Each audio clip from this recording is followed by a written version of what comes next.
Hey guys, I just wanted to give you an update on day 2 of QuiltCon. I actually did a video yesterday morning, but it didn't record because I wasn't awake. We were still tired. But I know a lot of people have been asking how our QuiltCon is going, and it's been incredible. So day 1 was wonderful.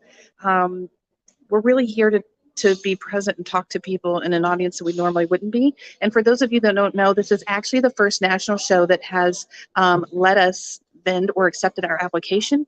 And that's because most of these shows have sewing machine vendors, companies that are sponsors of these shows. And I understand that it's kind of considered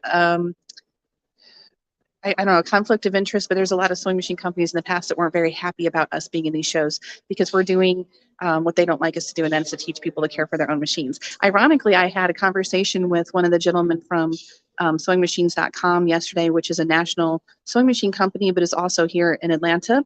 And he was actually kind of impressed with what we're doing. So I feel like we're making tiny strides in progress, but just the fact that we're here and they're letting us be in this space is a huge change for us. So I'm really pleased about that. But in the conversation with him, he even admitted that the training that technicians for these companies are getting are not great, and that that there's a serious need. He also recognizes that for the most part, we're capturing the people that aren't taking their machines in for service anyway. So it was a very interesting conversation, and maybe the first time that I've had that kind of conversation in this space, because again, of the nature of what we do. So there's a lot of things that are happening. I got to meet with the people from the, I'm going to mess up this name, but it's the International, it has to do with incarcerated women and girls, and their main purpose is for clemency. They fight for clemency for incarcerated women.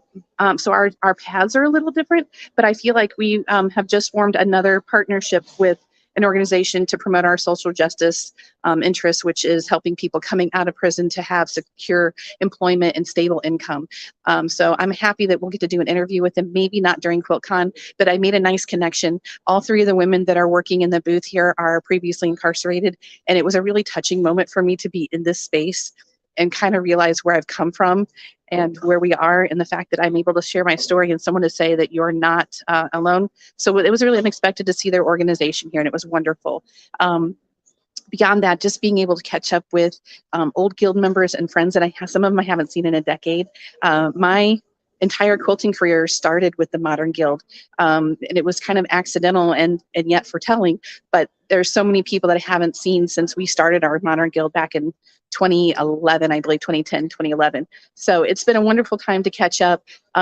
There is so much more interest in what we do than we realized even. You would think that we would know this by now, but I think I'm always shocked at the number of people that have said, I really had thought about doing this for years, and how many people are happy to have someone to teach them how to care for their older machines, because we always talk about, you know, my Viking, I have a Viking designer one behind me on our table, and so many people stop to talk about it because of how many people won't work on these machines anymore. So it's been an overall good time.